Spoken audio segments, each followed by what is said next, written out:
En el pasaje donde se centrará la enseñanza, que se encuentra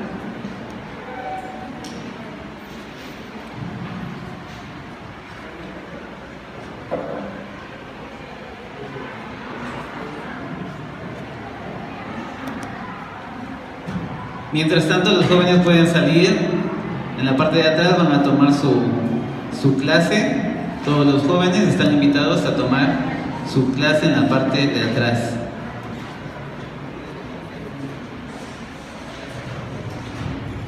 Bien.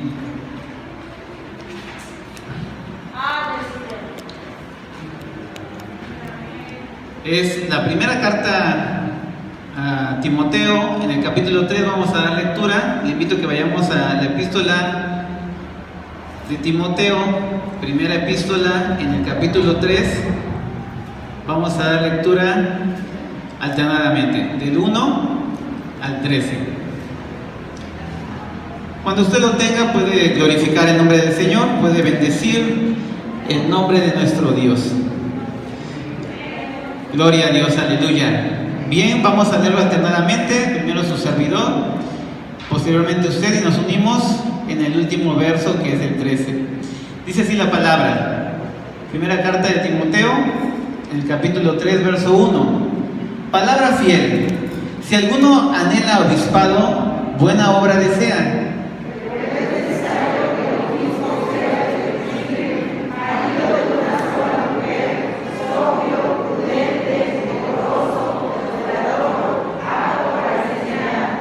No dado al vino, no pendenciero, no codicioso de ganancias deshonestas, sino amable, apacible, no avaro.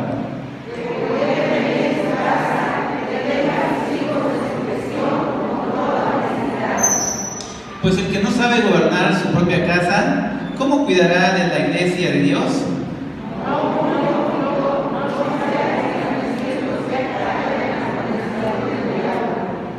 También es necesario que tenga buen testimonio de los de afuera, para que no caiga en descrédito y en lazo del diablo.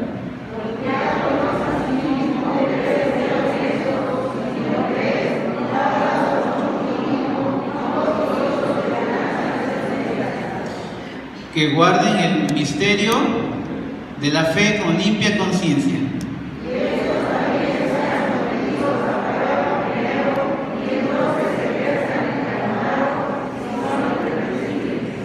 Las mujeres asimismo sean honestas, no calumniadoras, sino sobrias, fieles en todo.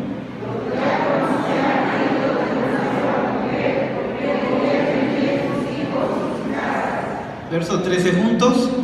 Porque los que ejerzan bien el diaconado ganan para sí un grado honroso y mucha confianza en la fe que es en Cristo Jesús. Amén. Ahora le invito a que hagamos una oración pidiendo la bendición del Señor para esta mañana. Padre, bueno, Dios Todopoderoso, dador de la vida, gracias por la oportunidad que nos das una vez más de estar en tu casa, para venir, Señor, a adorar y bendecir, proclamar tu santo nombre. Pero también hoy estamos dispuestos a recibir bendición a través de tu palabra. Creemos que tú hablas y hoy queremos escuchar tu voz. Quita todo distractor, todo aquello que se oponga a tu palabra, Señor, deséchalo en esta hora, y que tu Espíritu sea el que fluya, sea el que ministre, el que convenza y el que nos guíe, nos motive, nos impulse a hacer tu obra, a convertirnos en verdaderos siervos tuyos, en colaboradores de tu obra. Queremos, Señor, ser partícipes del ministerio que tú has encomendado a cada uno de nosotros. Señor, en tus manos estamos pidiendo tu bendición y confiando que tú lo haces y cumples el propósito y te encargas de perfeccionarnos día con día. Haz tu obra, Señor, en tu iglesia. Aviva tu obra en estos últimos tiempos.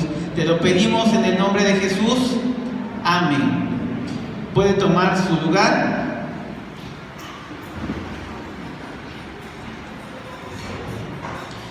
Continuamos con nuestro estudio de la epístola a Timoteo, y hoy nos corresponde ver el capítulo 3 de la primera epístola a Timoteo. Es el estudio número 17.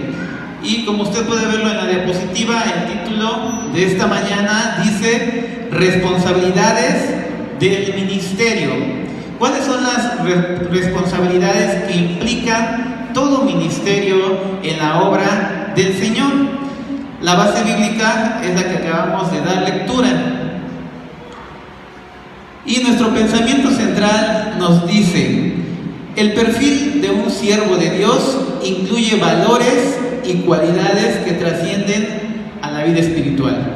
A veces podríamos pensar que todo buen líder necesita aptitudes, necesita tener la habilidad, la gracia, el carisma, pero el apóstol Pablo agrega un factor muy importante, un ingrediente especial sobre cuáles deben de ser los requisitos y específicamente los valores espiritual que todo servidor en la obra de Cristo debe de reunir. Y el propósito es que la obra siga adelante. El propósito es que el testimonio no tenga tropiezos. Ese es el propósito, que el nombre del Señor sea glorificado. Amén, gloria a Dios. Porque en eso se agrada a Dios. En que nosotros demos la gloria a su nombre, en que nosotros llevemos el fruto que Él espera. Nuestro texto base, ya lo acabamos de leer, es el verso 6, es 1 Timoteo capítulo 4, verso 6. Le invito a que vayamos al capítulo 4, el versículo 6. Usted lo puede visualizar en la pantalla. Dice así: si esto enseñas a los hermanos, serás buen ministro de Jesucristo, nutrido con las palabras de la fe y de la buena doctrina que has seguido.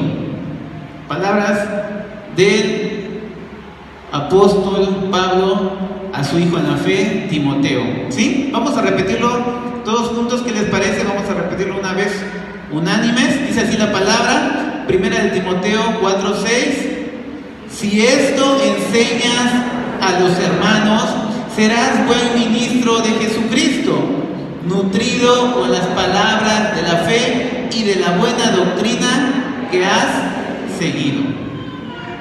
¿Alguien quiere decirlo de memoria? Vamos a darle otra vez lectura. ¿Qué les parece? Nuevamente, dice así: si esto enseñas a los hermanos, serás buen ministro de Jesucristo, nutrido con las palabras de la fe y de la buena doctrina que has seguido. 1 de Timoteo capítulo 4, verso 6. No vamos a preguntarlo, pero vamos a continuar con nuestra lección. Dentro del contexto geográfico del capítulo 3, podemos observar un mapa y en el punto rojo está señalando Éfeso. Usted sabe que en Éfeso se encontraba una iglesia y precisamente Timoteo era el pastor de esa iglesia. El apóstol Pablo dirige esta carta a su consiervo, seguramente desde Macedonia. Lo pueden visualizar en la parte norte con la flecha color amarillo. Ahí es donde se encontraba el apóstol Pablo cuando escribe 1 de Timoteo, dirigido a Éfeso. Y también, como otro dato, vemos en la flecha color verde señalando aquella isla llamada Creta, otro discípulo, un hijo más del apóstol Pablo, llamado Tito, que también se encontraba pastoreando, pero en Creta. Nuestra introducción nos dice así: es importante que la iglesia tenga un ministerio competente, confiable y congruente. Es importante que la iglesia tenga un ministerio competente. En Éfeso, la iglesia era objeto, digamos que se había convertido en un aparador de boutique para los gentiles, para el pueblo judío, que además de juzgar, criticaba esa nueva enseñanza, esa nueva doctrina que había adoptado de la religión judía. Y es por ello que los hermanos, la iglesia en Éfeso, tenían que estar a la altura, al nivel de las exigencias de la sociedad. No podían quedarse en un conformismo, tenían que ser competitivos, por lo cual la gente creería y además deben de ser confiables en el interior entre los hermanos, pero también dar confianza a los de afuera, a los que no forman parte de la iglesia. ¿Y esto de qué manera? Viviendo congruentemente, viviendo lo que se enseña, practicando lo que se predica. Y esto nos habla de una congruencia de nuestras palabras con nuestros hechos. No podemos hablar sin hacer o enseñar sin practicar. Esa es la norma, y ello da autoridad a aquel que enseña o a aquel que predica. Así que el liderazgo de la iglesia debe mostrar una imagen que no ponga en riesgo el testimonio del evangelio.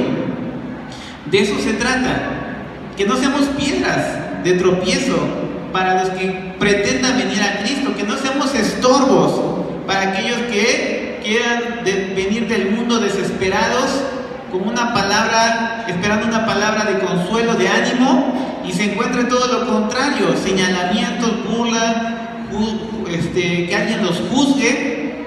Entonces la iglesia debe demostrar eso, el reflejo de Cristo a la sociedad. Y Éfeso era lo que tenía que hacer para cumplir, para dar testimonio del evangelio de Cristo. Si la iglesia promueve la calidad de los líderes, se deben establecer los fundamentos de un gobierno ordenado en el ministerio.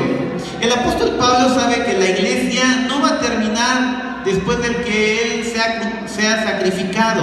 La iglesia va a seguir, va a trascender, y van a venir nuevos líderes, van a venir lobos, van a venir nuevas doctrinas, va a haber peligros dentro del ministerio. Y es por eso que él tiene esa necesidad de establecer los lineamientos, los fundamentos sobre los cuales la iglesia debe de seguir, debe de funcionar, sobre los requisitos que los ministros, los líderes, los ancianos deben de tener. Y es así que el apóstol Pablo deja determinado esto, mediante una sana doctrina y una vida santa. Una vida santa. La mejor manera en la que una persona puede dar testimonio es mediante su propio comportamiento, mediante su testimonio. Tiene que vivir en santidad, porque a eso Dios nos ha llamado, ¿verdad? Él nos dice que Él nos ha llamado no a inmundicia, sino a santidad. Y nos pide que seamos santos porque Él es santo. Y nosotros somos ese pueblo adquirido por Dios, ese linaje escogido, esa nación santa, con un propósito, usted sabe cuál, ¿verdad? Para que anunciemos las verdades de aquel que nos llamó de las tinieblas a su luz admirable. Ese es el plan de Dios, establecer líderes, ministros, servidores suyos con una conducta intachable, irreprochable, con el propósito de dar a conocer las buenas nuevas de salvación a todo el mundo, a todo aquel que crea en el evangelio. Y nuestro primer punto nos dice cuáles son estos requisitos para calificar al ministerio, cuáles son los lineamientos que nosotros debemos de reunir para formar parte del ministerio. El ministerio no es otra cosa que el servicio que nosotros prestamos a Dios y que nosotros también prestamos a las demás personas en el nombre de Dios. Y Cristo vino a dar un ejemplo práctico de cómo debe de ser ese ministerio, ese servicio a Dios. Y Él dijo que Él no vino a ser servido, sino a servir y a dar su vida por rescate de muchos. Entonces el ejemplo lo tenemos ahí en el Maestro. Él es la máxima, Él es, si queremos aprender, de Él aprendamos. Si queremos ver ejemplos, en Él los tenemos. Si queremos salir de dudas, la enseñanza de Cristo con respecto al testimonio, conforme a la predicación del Evangelio, nos aclara todo esto, y más adelante vamos a observar cómo es que Cristo daba testimonio, cómo es que Él servía a Dios y a su comunidad, a los que estaban a su alrededor. A veces estamos acostumbrados a que el servicio solamente es dentro de la iglesia. Pensamos que el que dirige sirve a Dios, el que predica sirve a Dios, pero en realidad el servicio y de los requisitos que nos está hablando el apóstol Pablo no tiene nada que ver con el desarrollo de la liturgia en el interior de la iglesia. Tiene más que ver con salir, con el testimonio, con las miradas de los que están a nuestro alrededor, con el comportamiento que tenemos con aquellos que no se visten como nosotros, que no hablan como nosotros, que no piensan como nosotros, que nos pueden criticar por cómo vivimos. De eso se trata, de establecer estos parámetros para que la gloria sea para Dios, para que las almas, para que los que están fuera vengan y se interesen en conocer al único Dios vivo. La palabra ministerio viene del griego diaconeo, que significa precisamente servicio, ¿sí? Servicio. Y vamos a ver tres aspectos en los cuales este capítulo 3 nos presenta el servicio, bajo tres títulos. Vemos primero a los obispos. El obispo puede ser el pastor, puede ser el líder, puede ser el anciano que preside. Y de esto lo acabamos de leer en el capítulo 3, en el verso 1 al 7. También nos menciona a los ancianos. Vamos a dar lectura a Tito, capítulo 1,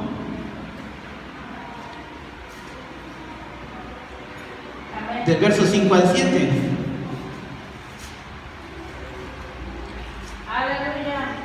Si alguien lo encuentra, le suplico que le pueda dar lectura también.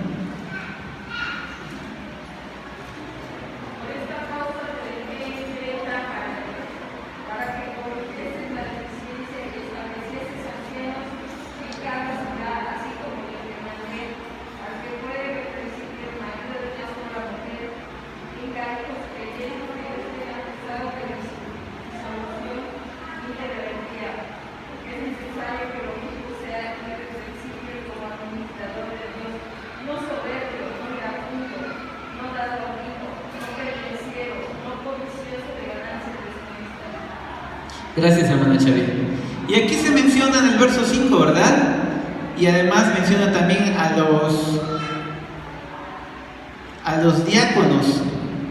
En el verso 5 nos menciona acerca de los ancianos, ¿sí? Los ancianos no son esas personas de edad avanzada, ¿verdad? Usted ya sabe.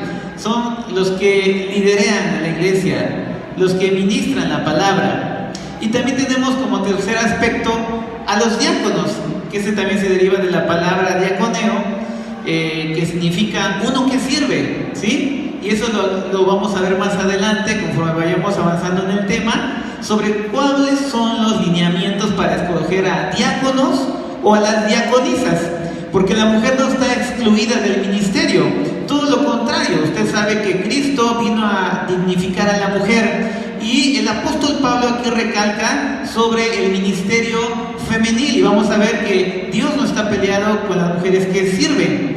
Dios se agrada de todo aquel que le honra mediante el servicio. Y la visión del ministerio se presenta aquí en 2 Corintios 4:7. Segunda carta a los Corintios, versículo 4:7. Dice: pero tenemos este tesoro en vasos de barro, para que la excelencia del poder sea de Dios y no de nosotros. ¿Qué quiso decir el apóstol? El servicio a Dios es lo mejor que nosotros podemos experimentar en la vida. Es ese tesoro que se encuentra escondido en esos vasos frágiles, débiles, que somos nosotros, los vasos de barro. Sin embargo, Dios ha depositado en nosotros tan alto privilegio de portar el mensaje de salvación, de establecer el reino de Dios en esta tierra. Ese es el tesoro. del cual nos está hablando aquí. Somos portadores de la gloria de Dios, somos portadores del Evangelio, y es así que esto se considera un tesoro. El tesoro como aquella perla de gran precio que aquel hombre hallándola vendió todo lo que tenía y fue y la compra, la adquiere. O como aquel hombre que encuentra ese tesoro enterrado en el campo y lo esconde y se dirige a vender todo lo que posee por comprar ese campo y obtener ese tesoro, porque sabe el valor, porque conoce el precio. De la misma manera nosotros debemos de conocer el precio, el valor tan grande que contiene el Evangelio que Cristo Jesús ha depositado en nuestras manos, porque es poder de Dios para salvación, porque no es cualquier cosa, porque es salvación y luz para las tinieblas. Ese es el poder de Dios, ese es el tesoro que tenemos en nuestras manos. Y el apóstol Pablo muestra el ministerio como algo mejor, como lo mejor que nosotros podemos escoger en la vida. Es la vocación que todos deberíamos de experimentar y algún día anhelar con todo nuestro corazón, servirle a Dios con todas nuestras fuerzas. Y nos deja claro que es un llamado divino. Dios llama a sus siervos, a sus servidores, no es por voluntad humana. Dios escoge a aquellos que le han de servir, y hay infinidad de formas de cómo servir a Dios. Y aquí en 1 Corintios 12 nos presenta todo un abanico de posibilidades.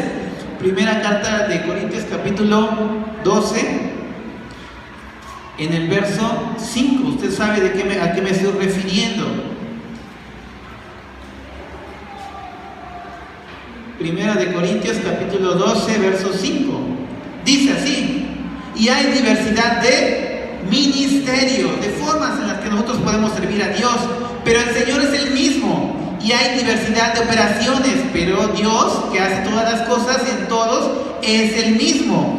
Pero a cada uno le es dada la manifestación del Espíritu para provecho, porque a este es dada por el Espíritu palabra de sabiduría, a otro palabra de ciencia según el mismo Espíritu, a otro fe por el mismo Espíritu, y a otro dones de sanidades por el mismo Espíritu, a otro el hacer milagros, a otro profecía, a otro discernimiento de espíritus, a otro diversos géneros de lenguas, y a otro interpretación de lenguas. Pero todas estas cosas las hace uno y el mismo Espíritu. Y dice más adelante que Él las reparte como Él quiere, porque el servicio de Dios es por voluntad divina. Él pone el querer como el hacer, porque en realidad no hay nadie que quiera servir a Dios, no hay nadie que le busque, no hay un sentido humano que te guíe a adorar a Dios, que te guíe a servirle, a honrarle. Es Dios el que nos escoge y en su misericordia pone esa pasión, pone ese deseo, pone la necesidad en nuestras vidas de acercarnos, de servirle, de honrarle con nuestro testimonio y con nuestra vida. Y usted preguntará, ¿cómo voy a servir a Dios? La respuesta está en Cristo. ¿Cómo servía a Él? ¿De qué manera Él se relacionaba en el servicio a Dios? Es fácil. Él se juntaba con las personas que eran rechazadas, marginadas. Él comía con aquellos que no tenían una buena reputación. Él hablaba con aquellos que no se vestían como Él. Es más, platicaba con aquellos que no eran ni de su nación, lo cual estaba prohibido. Entonces, el ministerio de Cristo era así, inclusivo, no despreciaba a nadie. Y eso es lo que nosotros debemos hacer. Hablar, testificar a aquel que tal vez no se parece mucho a nosotros, que no se viste como nosotros, que tal vez no huele tan bien como nosotros, que tal vez no habla como nosotros. Pero a ellos nos ha llamado el Señor a ser inclusivos para que ellos conozcan la luz. Ellos tienen que saber que hay luz en las tinieblas, que hay esperanza, que hay vida. Y la única forma es que nosotros vayamos hacia ellos. Dios no descenderá del cielo y se presentará a todos los perdidos, porque ya lo hizo en la forma de Cristo. Él está esperando que nosotros, como sus hijos y servidores, vayamos allá al océano donde la gente se está ahogando y no saben nadar. Nosotros sí sabemos nadar, tenemos el evangelio, tenemos el medio, pero tenemos que enseñar a otros para que no se ahoguen, porque no podemos quedarnos con brazos cruzados, no podemos aventarles la Biblia y que se salven solitos, ¿verdad? Tenemos que interactuar de la misma manera que Cristo lo hacía, y esa es la forma. Ahora, ¿dónde voy a servir al Señor? En el templo no, hermano, afuera. Cristo podía dar testimonio en el desierto, en una casa, en un funeral, en cualquier lugar. Nosotros podemos hacerlo en la hora de comida de nuestro trabajo, por las mañanas, cuando vamos en el autobús, no sé, en la noche, en cualquier lugar, cualquier momento, con tus amistades, en tu vecindario, con tus familiares, cualquier lugar es propicio. Ahora, ¿cuándo? ¿Cuándo se puede hacer esto? Tampoco es importante apartar un día a la semana para ir a evangelizar, para ir a hablar de Cristo, ni una hora en específico, porque usted lo puede hacer temprano, ¿verdad? A lo mejor hay que pararse más temprano. Lo puede hacer en su tiempo de descanso en el trabajo, lo puede hacer en la noche, como Cristo lo hacía con un religioso que fue a verlo de noche para no ser visto por sus compañeros. No hay tiempo específico para dar testimonio de la verdad. ¿Qué quiero decir con esto? Que nosotros podemos cumplir el ministerio de Cristo, servir a Dios en todo lugar, en cualquier momento, a cualquier persona, en todos los aspectos, en la practicidad de nuestro diario vivir, en cualquier lugar, en cualquier momento. Y así lo hacía Jesús. Aparte de que las multitudes le seguían, aparte de que los discípulos también demandaban el tiempo para la explicación de sus parábolas, de su palabra. Y en los requisitos, el apóstol Pablo nos muestra cuáles son los que tienen que ver con la integridad personal del ministro, cuáles son los requisitos que deben de reunir. Y uno de ellos tiene que ver con la pureza en su vida privada. Y nuestro estudio lo divide en dos aspectos. Nos dice que debe de ser marido de una sola mujer. Cuando el apóstol Pablo escribe esta carta a Timoteo, usted sabe que él estaba en Éfeso y la cultura que predominaba en el momento era la griega. Y pues ellos tenían fama de ser polígamos, promiscuos, tenían ese tipo de situaciones que el apóstol tenía que dejar bien en claro. El ministro de Dios tiene que ser marido de una sola mujer. Sean pastores o los miembros, los laicos, deben reunir las características necesarias para el ministerio. ¿Cuáles son esas características? Las acabamos de leer. Deben de ser maridos de una sola mujer, sobrios, prudentes, decorosos, hospedadores, no dados al vino, es decir, no borrachos, no pendencieros, no codiciosos de ganancias deshonestas, sino amables, apacibles, no ávaros. Y otra característica que resalta aquí es la habilidad para enseñar. Todo ministro del Señor o todo siervo tiene que tener esa destreza, habilidad para transmitir el mensaje, para dar a conocer el evangelio de una forma sencilla, práctica, de tal manera que las personas comprendan y entiendan que Dios es el único y que Cristo es el único mediador, que no hay otro nombre en el cual podemos alcanzar la salvación. Ese es el propósito. Y en Efesios 4, 11, 12 nos habla acerca de ello.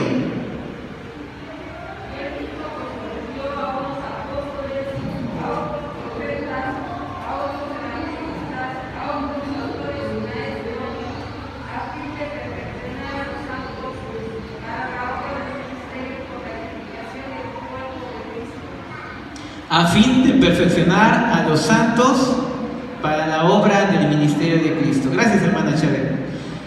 Ese es el propósito, ¿verdad?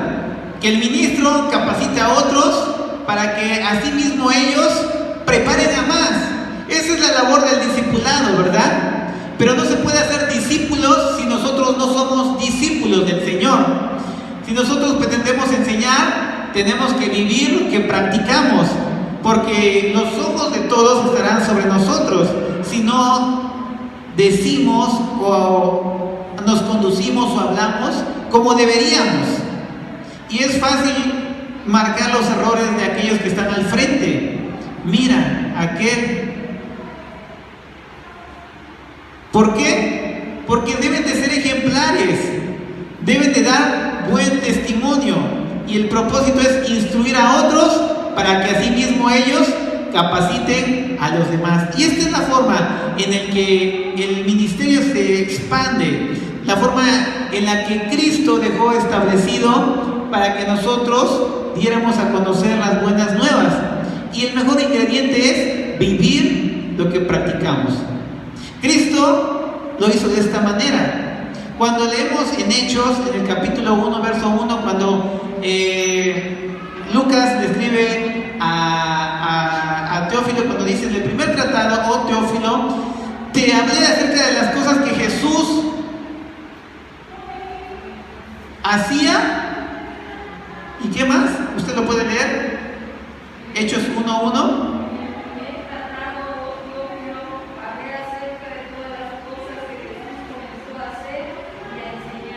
¿Cuál era el orden de la enseñanza o del método que el Señor ocupaba para enseñar? Primero comenzó a hacer y a enseñar, ¿verdad? Esa es la forma más práctica y de la manera en la que nosotros tenemos que actuar. Tenemos que hacer y enseñar. Es fácil enseñar lo que no se practica, ¿verdad? Pero vivir una verdad espiritual cuesta mucho trabajo. La vida en el entorno familiar es otra característica de la cual nos marca el apóstol y nos dice que la conducta con relación a la familia debe de ser ejemplar. Y en el verso 12 de Timoteo capítulo 3 nos recalca lo mismo. Dice: los diáconos sean maridos de una sola mujer, que gobiernen bien sus hijos y sus casas. Ningún ministro, ningún servidor que no tenga su casa en orden, en sujeción, que no discipline a sus hijos, va a ser capaz de administrar la iglesia. Porque todo aquel que no es capaz de ser fiel en lo poco, no lo será en lo mucho. Esto es gradual, de menos a más. Nadie que queriendo ocupar un puesto dentro de la iglesia y que tenga a su hogar en desorden, puede hacer las cosas disciplinadas, ordenadamente en la congregación. Por eso es importante que tenga buen testimonio y comience por la casa, ¿verdad? Y no que sea luz de la calle y oscuridad de la casa. Tiene que comenzar por adentro, ¿verdad? Y esto es difícil, pero debe de realizarse. Debe de ser congruente lo que hace con lo que predica. Y estos versos que acabamos de leer nos mencionan dos vocablos: el gobernar y el sujetar. El gobierno se refiere al aspecto material, vamos a decirlo así. Y la sujeción tiene que ver con la disciplina, con lo espiritual. Y podemos traducir estas dos palabras o interpretarlas como la buena administración y la disciplina que tenemos en el hogar. Estos dos aspectos deben de ir a nivel, a la par. No puede haber mayor administración o mayor interés en las cosas materiales y dejar a un lado las cosas espirituales, la disciplina. Por ejemplo, aquel padre de familia o madre de familia que se preocupa mucho por lo material, trabaja los 7 días a la semana, llega noche a su casa y provee. Sus hijos no les falta calzado, tienen para comprar sus caprichos, pero está descuidando el área espiritual. No dedica tiempo para la lectura de la palabra, para el devocional. Tampoco tiene tiempo para ir a la iglesia porque está trabajando. Y es así que está descuidando el área espiritual, la parte de la disciplina. Y esto más tarde le va a acarrear pues serias complicaciones.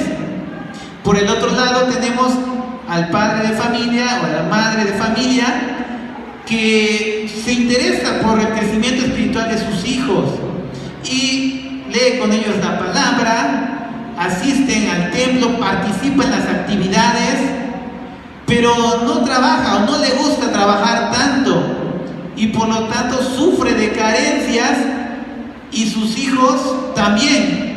Sus hijos nunca van a querer ser como su padre, aunque sea muy espiritual, porque sabe que su papá no provee, su mamá no provee. Entonces los extremos son malos, tiene que estar equilibrado. Y aquí nos dice nuestro guía que la administración y la disciplina deben de estar al mismo nivel. Otro aspecto, bueno, tenemos un ejemplo, y usted sabe que es un mal ejemplo. Usted recordará al sacerdote Elí, el cual se encuentra el relato en 1 de Samuel. Vamos a buscarlo rápidamente. 1 de Samuel,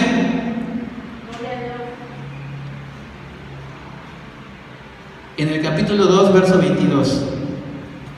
Aquí tenemos un mal ejemplo, pero podemos aprender de él.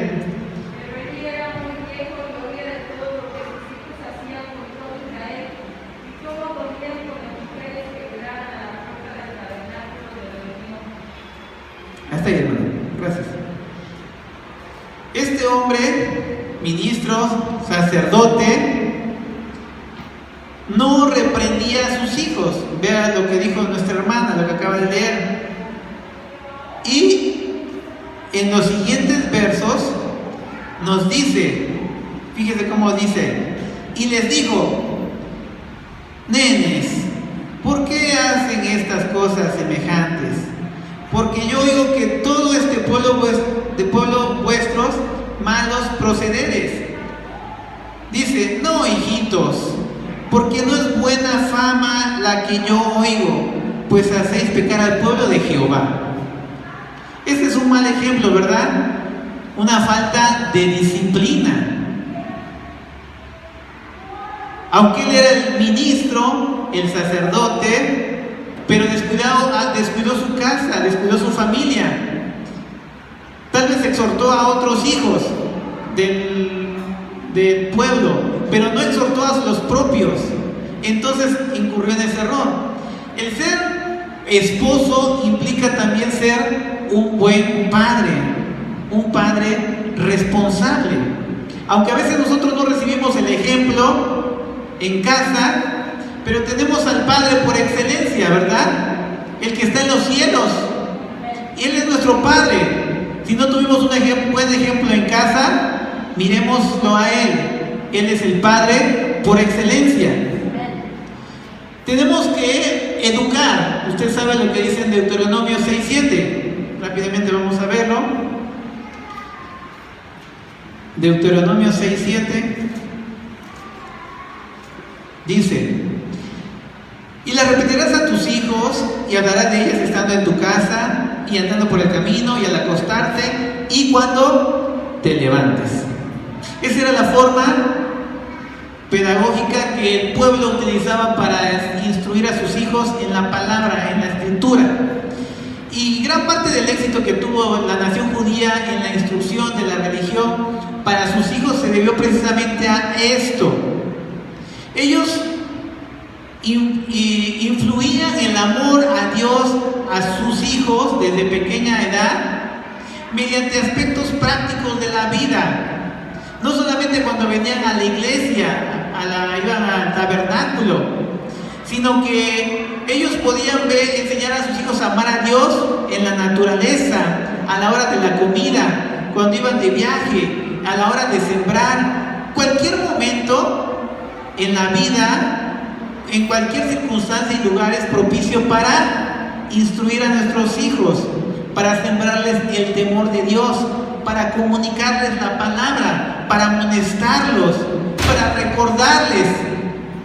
Y es así que es más pedagógico que el niño se le grabe aquella imagen, aquella situación donde su padre le dijo un versículo, donde le aplicó la palabra, que todo la enseñanza que puede recibir aquí en una escuela dominical con una maestra o un maestro.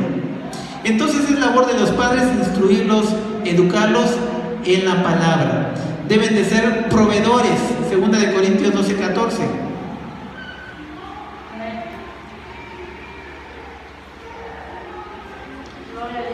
Ahí dice algo muy interesante, 2 Corintios 12:14. Dice: he aquí, por tercera vez estoy preparado para ir a vosotros, y no os seré gravoso, porque no busco lo vuestro, sino a vosotros, pues no deben atesorar los hijos para los padres, sino los padres para los hijos. ¿Qué quiso decir el apóstol? Él había fundado la iglesia en Corinto, en su primer viaje misionero, y en esta ocasión estaba planeando el tercer viaje, la tercera visita, y él deja claramente establecido esto: yo no pretendo de ustedes un salario, alimento o casa, simplemente yo voy porque quiero dar, porque el Padre eso hace, da a los hijos. Quiero dar ese alimento espiritual que ustedes necesitan. Y así debe ser el padre de familia, proveer en lo material y en lo espiritual, en la crianza de los hijos. Efesios 6:4.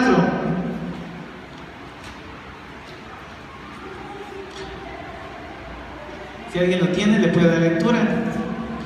Dice Efesios 6:4: y vosotros, padres, no provoquéis a ira a vuestros hijos, sino criadlos en disciplina y amonestación del Señor. Esa disciplina que se está manifestando no es aquella que corrige sin instrucción. La disciplina que nos presentan aquí es la que instruye y después corrige si no se aplica correctamente. Esta disciplina es con amor, con paciencia, no con ira. Y se realiza porque el hijo es rebelde, ¿verdad? Primero debemos de entrenar a nuestros hijos para obedecer. Si no obedecen, hay disciplina. Como aquel soldado que entrena a aquel capitán o aquel coronel que entrena a sus soldados. ¿Para qué los entrena? Para obedecer. Y en la primera llamada de atención deben de estar firmes, ¿verdad? Cuando dice atención, porque ya están entrenados, ¿verdad?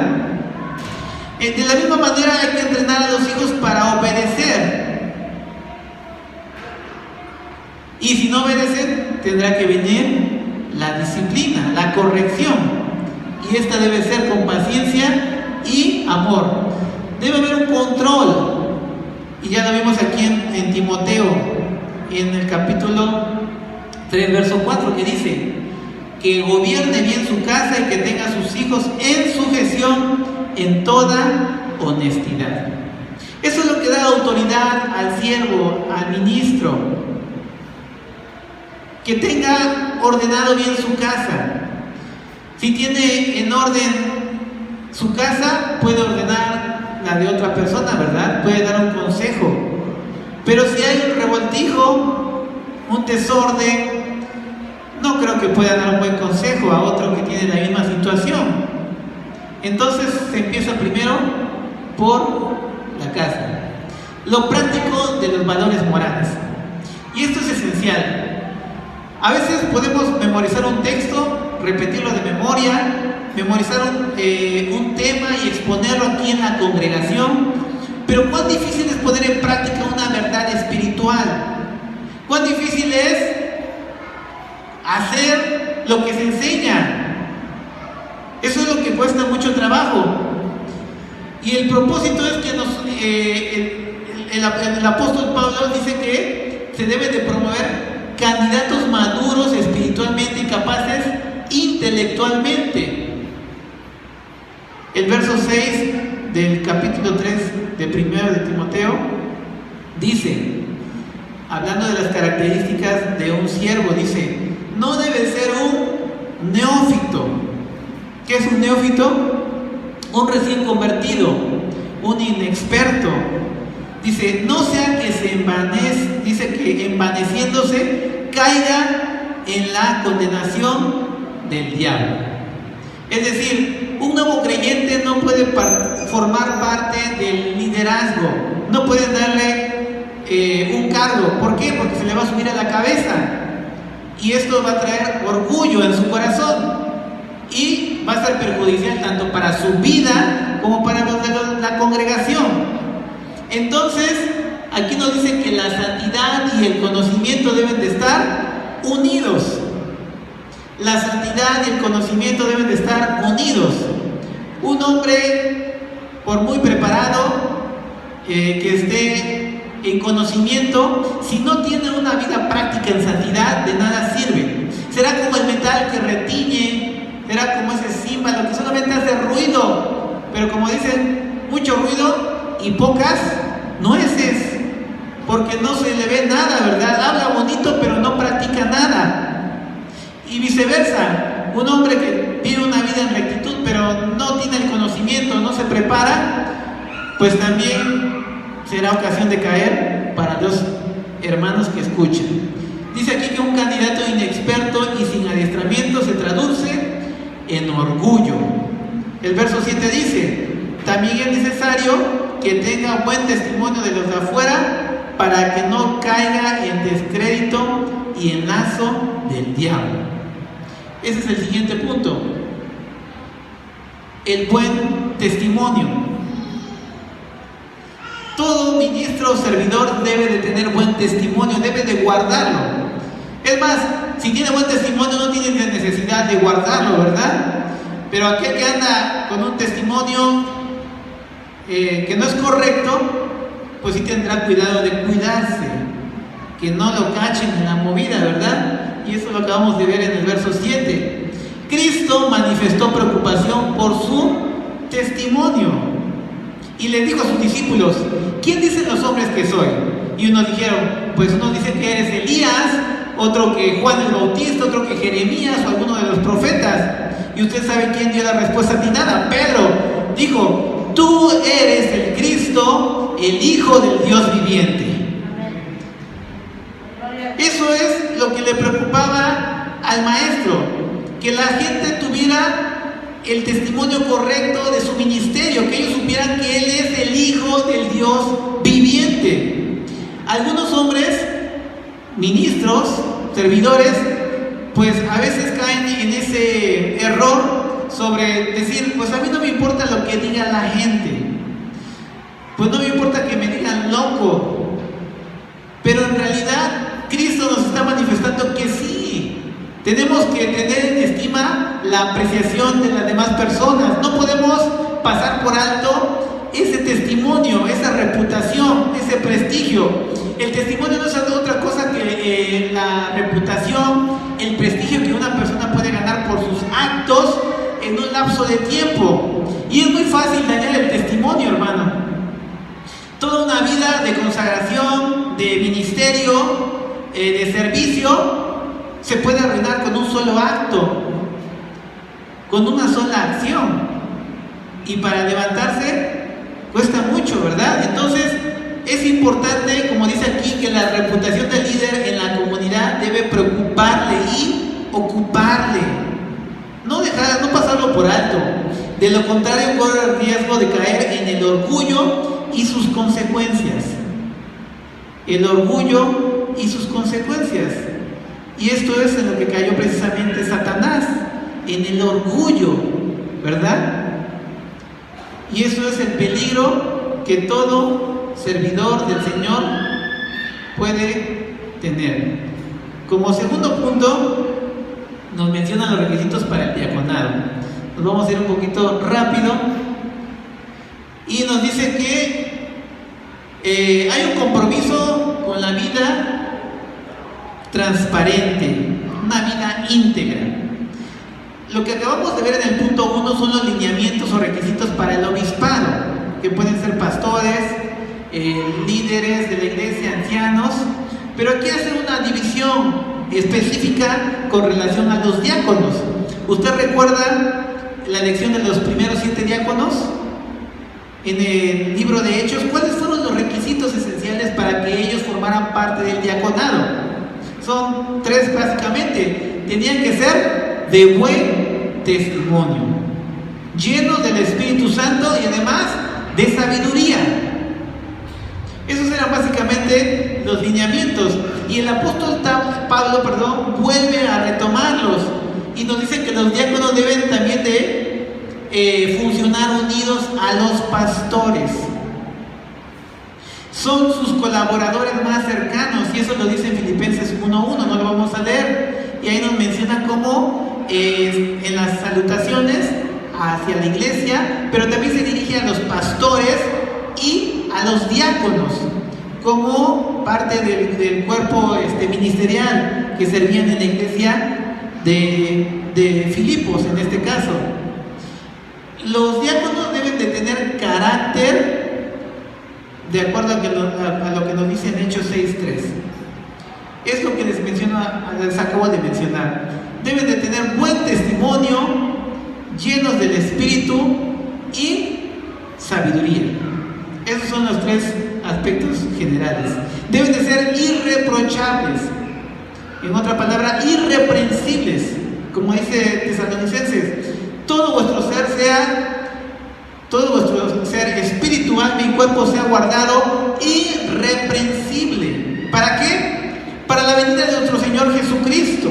Debemos de ser intachables, para que los de afuera vean que en el hogar no hay pleitos, que los hijos están en sujeción, y de esa forma tendrán más interés en conocer al Dios que nosotros profesamos.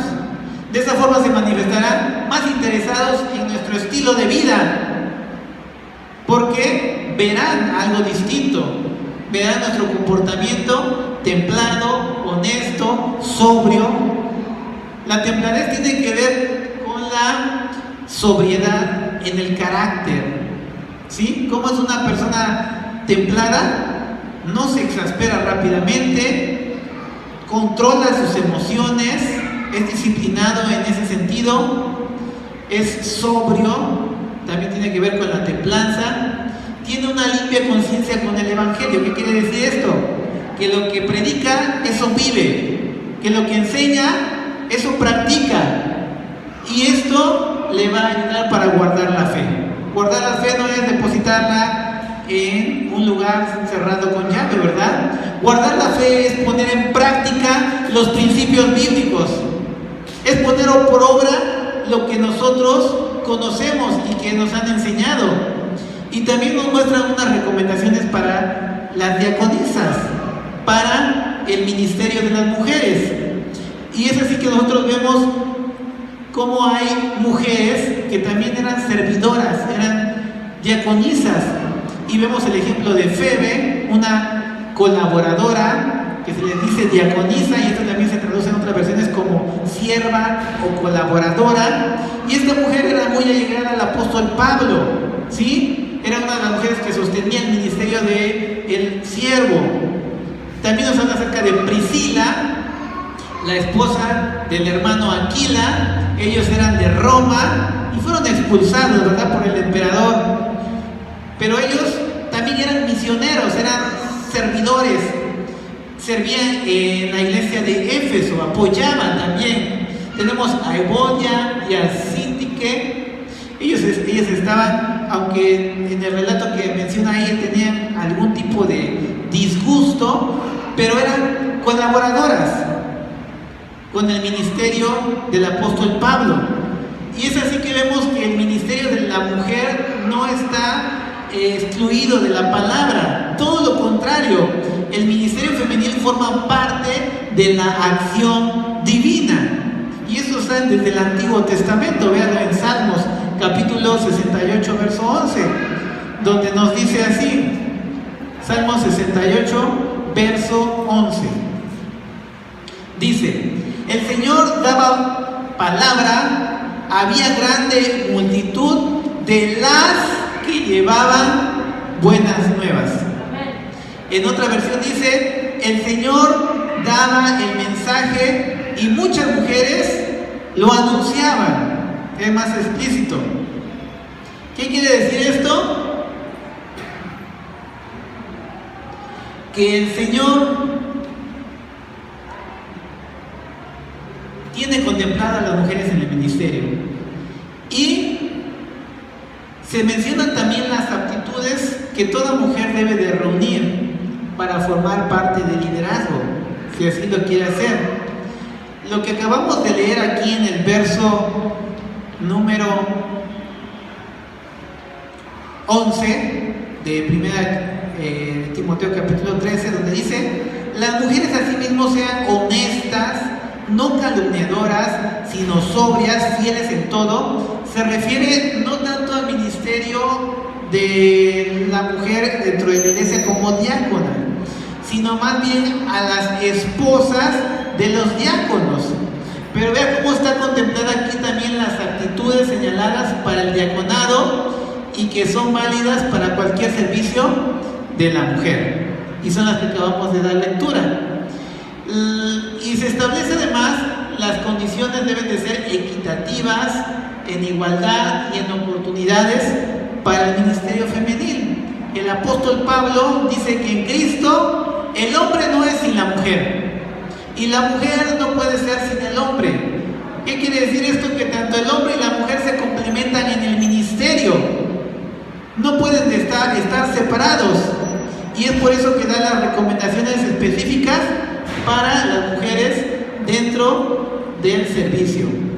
¿Cómo debe ser el comportamiento en el hogar? Vamos en el verso 12.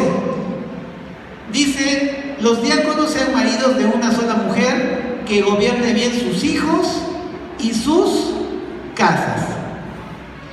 Este énfasis en gobernar bien sus hijos, en ser maridos de una sola mujer, el apóstol lo enfatiza debido a la situación, al contexto en el que vivían, en una cultura polígama, en una cultura que rendía culto a la sexualidad. Entonces, el énfasis en la pureza sexual constituye una consigna fuerte en el adoctrinamiento del apóstol. Lo deja bien remarcado. Lo fundamental en este pasaje es ser ejemplo de los demás. De los demás. Ser ejemplo de la más estricta vida moral. ¿Qué significa esto? Nuestros estándares de moralidad deben de ser superiores al del resto de la sociedad. Nuestra ley moral del corazón tiene que superar las expectativas de los de afuera. Y eso es lo que Cristo vino a hacer. Cuando Él dijo: si alguno dice, oíste que fue dicho, no matarás, y cualquiera que mate será culpado de juicio. Dice: pero yo os digo que cualquiera que se enoje con su hermano también será culpable de juicio. Y también dijo: oíste que fue dicho, no adulterarás. Pero yo digo que cualquiera que vea una mujer para codiciarla, ya adulteró con ella en el corazón. Y si alguien te pone a pleito, no lo resistas. Si te quita la capa, también dale la túnica. Oíste que fue dicho ojo por ojo y diente por diente. Pero Cristo nos dijo claramente, o dejó establecido, el nivel de nuestra moral debe superar las expectativas de los de afuera. Y esa es la manera en la que nosotros tenemos que ser ejemplo en una vida estricta de moralidad. Tanto los ministros como los diáconos deben de tener una sola mujer y gobernar bien su casa. Esto como un ejemplo claro de mayordomía, de buen sacerdocio en el hogar y testimonio para los no creyentes. Y por último tenemos que la disciplina para con los hijos debe de ser firme, con amor y oración, administrada en los años formativos. Como ahí vemos en la imagen dos pequeñitos, ¿verdad? Ya cuando son los hijos mayores que ya toman sus decisiones, pues lo único que resta al padre es orar, ¿verdad? Doblar sus rodillas. Ya no puede haber más golpes, disciplina, ya no puede haber más instrucción, porque ya su hijo ya está hecho y chueco, ¿verdad? Ahora tendrá que doblar sus rodillas. Dice aquí, una disciplina firme a los hijos con amor y oración administrada en los años formativos será una gran influencia cuando ellos tomen la decisión del rumbo de sus vidas. Y como último punto tenemos la motivación para los servidores fieles.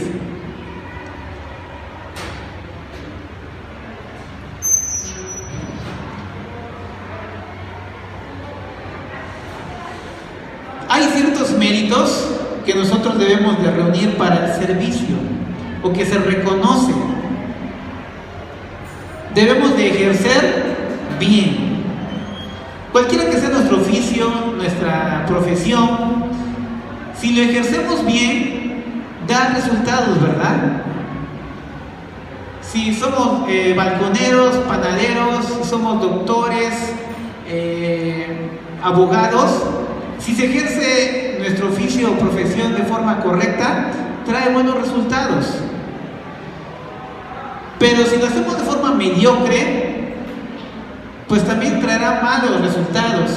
Y el Señor siempre nos insta a hacer bien las cosas. Dice, hacerlo bien. Eso se refiere a la alabanza.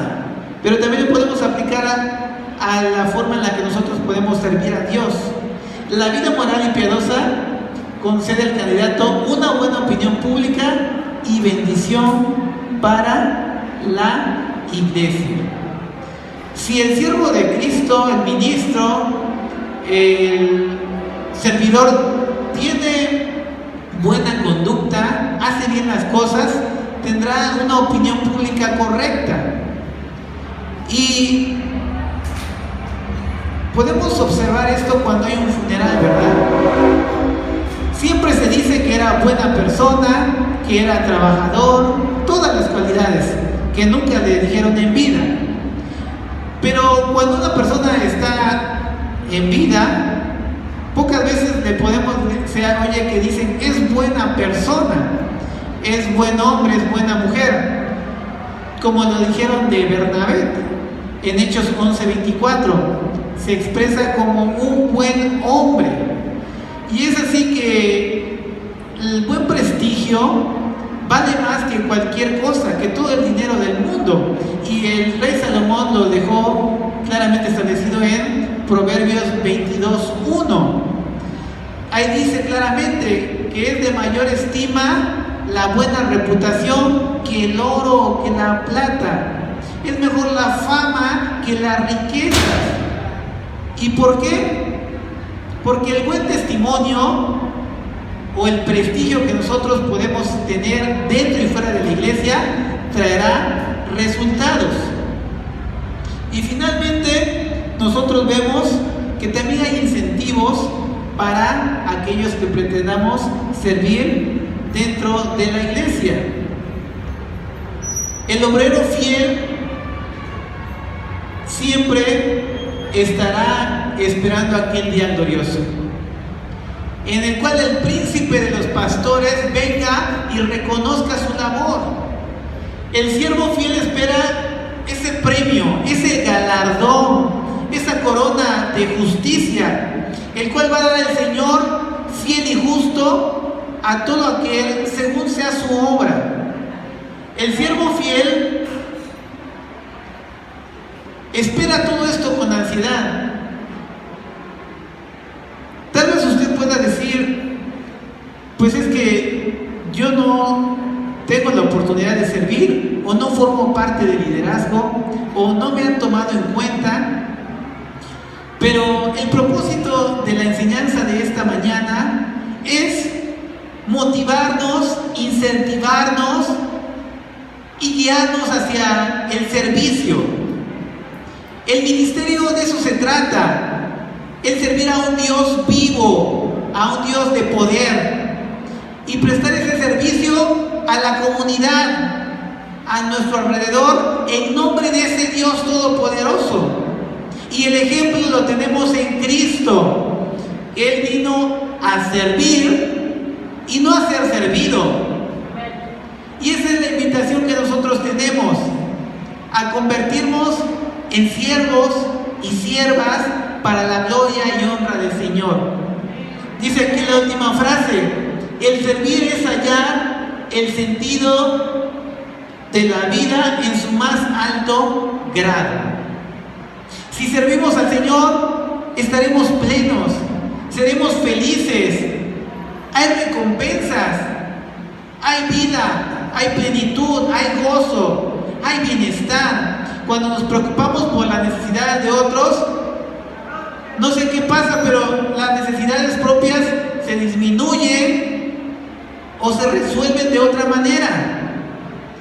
Entonces conviene ocuparnos en la obra, en el ministerio, porque el Señor a eso nos ha llamado, a servir y no a ser servidos.